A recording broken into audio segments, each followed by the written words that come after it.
Halo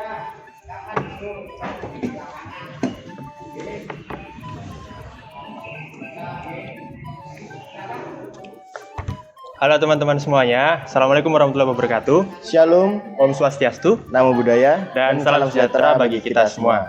Ya, sebelumnya perkenalin nih, nama aku Arfi. Dan nama aku Putu. Ya, kita di sini bakal memberikan sedikit banyak informasi terkait apa itu new normal dan bagaimana sih cara hidup yang baik di era new normal ini. Nah, karena seperti yang kita tahu kan Put, di Indonesia sendiri baru-baru ini menerapkan yang namanya new normal. Yang mana di Surabaya dan Sidoarjo sendiri kemarin juga sempat PSBB. Jadi menurut kita itu penting sekali bagi teman-teman semua untuk bisa memahami juga terkait apa itu new normal dan apa sih langkah-langkah yang perlu diperhatikan di era new normal ini. Mungkin langsung saja ya kita ke Putu. Oke, dari aku dulu ya teman-teman ya. Jadi yang pertama kita bahas terkait new normal itu secara umum terlebih dahulu. Oke. Yang pertama, apa sih maksudnya dari new normal? Jadi new normal adalah langkah percepatan penanganan COVID-19 dalam bidang kesehatan, sosial, dan ekonomi. Jadi skenario new normal sendiri dijalankan dengan mempertimbangkan kesiapan daerah dan hasil riset epidemiologis di wilayah terkait. Jadi nanti kita dalam mempertimbangkan untuk menerapkan new normal itu harus ada riset khusus terkait epidemi di daerah-daerah terkait. Agar kita juga bisa mempersiapkan terkait new normal itu sendiri, gitu teman-teman. Oke, yang kedua, new normal versus corona. Jadi lembaga biologi molekuler atau LBM Eijkman melalui kepala LBM Eijkman yaitu Prof. Amin Subandrio sempat menyatakan bahwa virus corona tidak akan hilang dari muka bumi dalam waktu yang cepat. Karena itu ada istilah berdampingkan lebih tepat digunakan daripada berdamai dengan virus corona.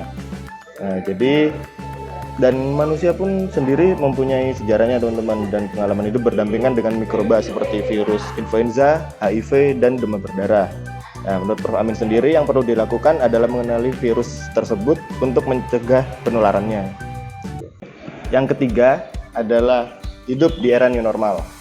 Presiden Jokowi sendiri telah meminta seluruh jajarannya untuk mempelajari kondisi lapangan untuk mempersiapkan tatanan normal yang baru di tengah pandemi COVID-19 ini. Nah, sekarang hampir setiap kota di Indonesia sudah mulai beranjak dari PSBB dan mulai menerapkan new normal atau penerapan new normal nantinya bersamaan dengan pendisiplinan protokol kesehatan yang dikawal jajaran Polri dan TNI. Nah, selanjutnya tatanan new normal yang baru akan terus diperluas jika dinilai efektif. Oke, lanjut. Yang keempat, protokol new normal. Organisasi Kesehatan Dunia atau WHO telah menyiapkan pedoman transisi menuju new normal setelah pandemi COVID-19. Nah, dalam protokol tersebut, negara harus terbukti mampu mengendalikan penularan COVID-19 sebelum menerapkan new normal. Nah, pengendalian ini juga harus bisa dilakukan di tempat yang memiliki kerentanan tinggi, misal di Pantai Jompo. Nah, yang kita tahu sendiri di Pantai Jompo kan juga banyak orang-orang tua yang lebih rentan daripada kita. Kemudian di fasilitas kesehatan mental dan wilayah dengan banyak penduduk atau padat penduduk. Langkah pengendalian dengan pencegahan juga harus diterapkan di tempat kerja. Gitu teman-teman. Nah, yang selanjutnya teman-teman, tadi kan sudah bahas terkait apa itu new normal secara mungkin garis besarnya. Selanjutnya adalah kita membahas terkait langkah yang diambil pemerintah, khususnya protokol kesehatan yang telah diatur oleh baik itu Menteri Kesehatan, yang mana nantinya ini akan kita terapkan di masa new normal ini sendiri. Yang ada dua mungkin yang bisa teman-teman garis bawahi. Yang pertama itu adalah Keputusan Menteri Kesehatan Republik Indonesia nomor HK.07-Menkes-382-2020 tentang protokol kesehatan bagi masyarakat di tempat dan fasilitas umum dalam rangka pencegahan dan pengendalian Coronavirus Disease 2019 atau COVID-2019. Yang kedua yaitu ada Surat Edaran nomor HK.02-01-Menkes-335-2020 tentang protokol pencegahan penularan Coronavirus Disease atau COVID-2019 di tempat kerja sektor jasa dan perdagangan atau area publik dalam mendukung keberlangsungan usaha.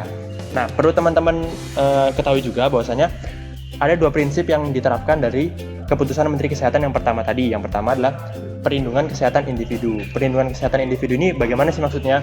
Kan penularan COVID-2019 ini terjadi melalui droplet ya. Dari WHO sendiri juga sudah menyampaikan Nah, maka dari itu setiap individu kalau bisa itu mampu untuk mencegahnya sendiri untuk menularkan virus tersebut ke orang lain dengan cara mungkin memakai masker, terus selalu membawa hand sanitizer, terus tidak lupa mencuci tangan, dan yang terlebih penting itu dengan tidak sering mengusap-ngusap wajah seperti itu. Dan di prinsip yang kedua itu ada perlindungan kesehatan masyarakat. Nah, di perlindungan kesehatan masyarakat ini sendiri terdapat 3 unsur. Yang pertama ada unsur pencegahan, yang artinya masyarakat ini tuh seperti yang di unsur pertama tadi, diharapkan mampu memberikan langkah preventifnya sendiri-sendiri dengan memaksimalkan untuk lebih menjaga jarak dan melaksanakan protokol-protokol yang semestinya. Terus ada yang kedua yaitu unsur penemuan kasus. Nah, semisalnya di sekitar daerah teman-teman semua ada yang ketahuan nih, atau mungkin ada yang memiliki gejala-gejala seperti menderita virus corona, itu dengan cepat harus segera dilaporkan seperti. Dan terus yang ketiga yaitu unsur penanganan secara tepat dan efektif atau respon. Nah, itu dalam melakukan penanganan, teman-teman pasti tahu sendiri bahwasannya ada yang namanya Satgas COVID-19. Nah, misalnya teman-teman tadi menemukan tetangga atau mungkin kerabat yang menderita atau mungkin memiliki gejala-gejala terkena kasus atau terkena virus COVID, itu bisa langsung dilaporkan ke Satgas atau mungkin dibawa ke klinik-klinik atau rumah sakit yang memang menyediakan jasa untuk atau menyediakan layanan yang mengakomodir untuk mengobati virus COVID-19 tersebut. Oke, lanjut. Terus di Menkes ini sendiri sebenarnya itu ada beberapa tempat yang wajib. Ada beberapa tempat yang wajib untuk menerapkan protokol kesehatannya. Aku bacain ya. Itu yang pertama ada pasar, yang kedua ada pusat perbelanjaan, mall atau pertokoan, yang ketiga ada hotel, penginapan, homestay, asrama atau yang sejenisnya, yang keempat ada rumah makan, restoran, dan mungkin kan pasti ada lobby juga, terus ada ruang pertemuannya, ruang makan, kolam renang, pusat kebugaran, dan tempat-tempat yang ada mungkin di rumah makan maupun restoran tersebut. Yang selanjutnya ada moda transportasi. Yang keenam ada di stasiun, di terminal, pelabuhan, dan bandara. Yang ketujuh ada di salon dan barbershop. Yang kedelapan ada di sektor-sektor jasa ekonomi kreatif. Dan yang terakhir itu ada di jasa penyelenggara, event-event organizer seperti itu. Nah, itu tadi beberapa hal penting terkait keputusan Menteri Kesehatan maupun surat edaran yang patut juga teman-teman semua ketahui terkait protokol kesehatan new normal seperti itu. Nah, oke teman-teman, selanjutnya kan tadi kan udah dikemukakan juga sama Arfi terkait kebijakan-kebijakan pemerintah apa aja yang udah dikeluarkan selama masa pandemi ini untuk menerapkan new normal. Nah, sekarang sekiranya kebiasaan-kebiasaan baru apa aja sih yang bakal kita lakukan di new normal ini? Nah, dari yang pertama, memakai masker dan selalu membawa masker cadangan. Nah, untuk memakai masker, usahakan gunakan masker yang 3 lapis. Itu biasanya ada di masker medis. Nah, kalau misalkan tidak ada, bisa gunakan masker kain seperti ini yang bisa digunakan berulang kali. Nah, ini contohnya masker medis itu seperti ini. Nah, dan juga yang paling penting harus menggunakannya dengan benar. Nah, jangan menggunakan seperti ini. Nah, karena sama sekali tidak menutupi bagian mulut dan hidung. Gunakan dengan benar seperti ini. Oke, selanjutnya jangan lupa untuk mencuci tangan dengan benar dan menggunakan sabun dan air mengalir dan minimal 20 detik. Usahakan semua daerah telapak tangan dan punggung tangan mengenai sabun semua agar bersih secara keseluruhan. Oke, selanjutnya yang ketiga adalah selalu jaga jarak minimal 1 meter. Nah, ini kita ini sebenarnya nggak terlalu jauh juga, nggak sampai 1 meter nih.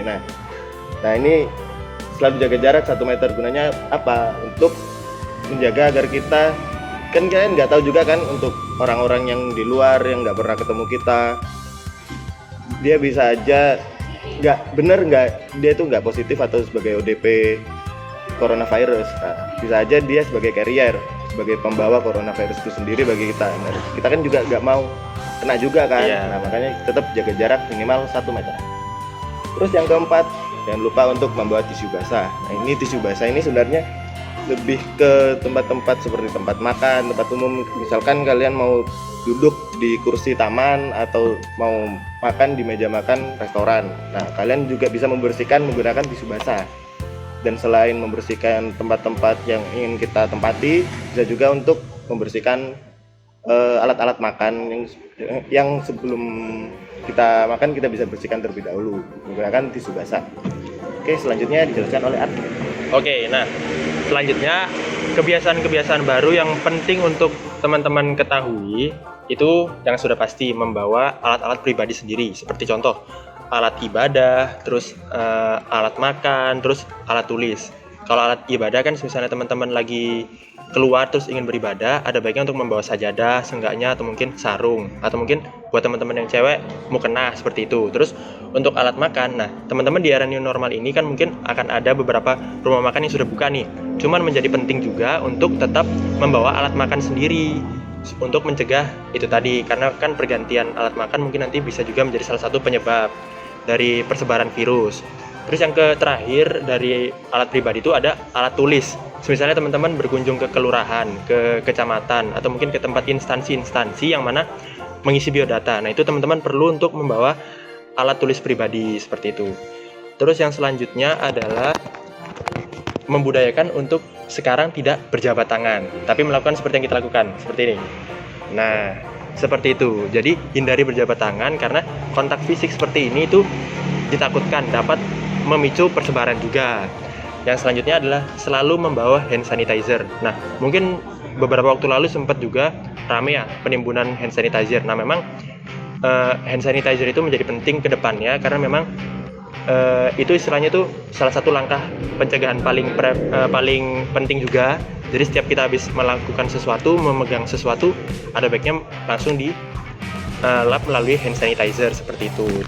Oke, dan terus yang terakhir yaitu untuk selalu menghindari kerumunan teman-teman. Jadi karena memang sejak awal datangnya corona ini kan memang kita itu dituntut untuk physical distancing, social distancing. Ya memang kita kalau bisa jangan sampai membuat event-event atau mungkin pergi ke tempat-tempat yang ramai pengunjung seperti itu. Ke mall, ke pasar pun mungkin harus selalu menjaga jarak dan menghindari yang namanya kerumunan-kerumunan supaya istilahnya di new normal kali ini nantinya kita tidak justru menambah tapi bisa untuk mengurangi angka persebaran COVID-19 tadi, seperti itu.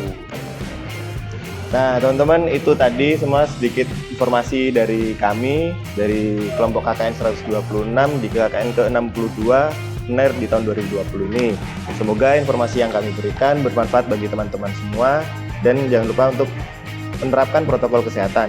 Dan jangan lupa yang paling penting, jaga kesehatan kalian, jaga kesehatan keluarga kalian, dan jaga kesehatan orang-orang terdekat kalian. Baik, terima kasih. Sekian dari kita. Wassalamualaikum warahmatullahi wabarakatuh. Salam Om, santi-santi Om. Terima kasih. Oke.